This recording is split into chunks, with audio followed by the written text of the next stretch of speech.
Hello friends, ఎలా ఉన్నారందరూ? బాగున్నారా? Welcome to our channel. నెల రోజుల పాటు నాన్ వెజ్ మానేస్తే మీ శరీరంలో ఎలాంటి మార్పులు కలుగుతాయో ఇప్పుడు తెలుసుకుందాం. సాధారణంగా మనం తీసుకునే ఆహారంలో ప్రోటీన్లు అనేవి ఎక్కువగా ఉండాలి. ఆ ప్రోటీన్ల కోసం విపరీతంగా మాంసాహారం తీసుకున్నట్లయితే అధిక బరువు, కొలెస్ట్రాల్ వంటి సమస్యలతో బాధపడాల్సి ఉంటుంది. నాన్ వెజ్ తినడం తగ్గించినట్లయితే ఫ్యాటీ లివర్ వంటి సమస్యల నుంచి కూడా బయటపడవచ్చని నిపుణులు చెబుతున్నారు. నాన్ వెజ్ తినడం తగ్గిస్తే బరువు తగ్గడం కూడా సులభమవుతుందని నిపుణులు పేర్కొంటున్నారు. ముఖ్యంగా నాన్ వెజ్ లో నూనెలో వేయించిన పదార్థాలకు దూరంగా ఉండాలని హెచ్చరిస్తున్నారు.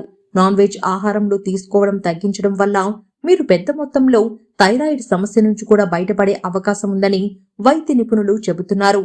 నాన్ వెజ్ ఆహారం తీసుకోవడం తగ్గిస్తే అధిక బరువు నుంచి కూడా మిమ్మల్ని మీరు కాపాడుకోవచ్చని నిపుణులు సూచిస్తున్నారు.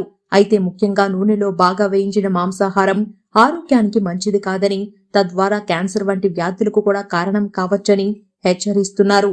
నాన్ వెజ్ లో ముఖ్యంగా రెడ్ మీట్, అదేవిధంగా లివర్, అలాగే బేజా వంటివి తీసుకోవడం వల్ల పెద్ద మొత్తంలో కొలెస్ట్రాల్ శరీరంలో చేరే అవకాశం ఉందని వైద్య నిపుణులు సూచిస్తున్నారు. నాన్ వెజ్ శరీరంలో పెద్ద మొత్తంలో యూరిక్ యాసిడ్ ఉత్పత్తి చేస్తుంది. తద్వారా మోకాల నొప్పులు వచ్చే ప్రమాదం కూడా ఉంది. అందుకే నాన్ వెజ్ తగ్గిస్తే మంచిదని వైద్య నిపుణులు హెచ్చరిస్తున్నారు.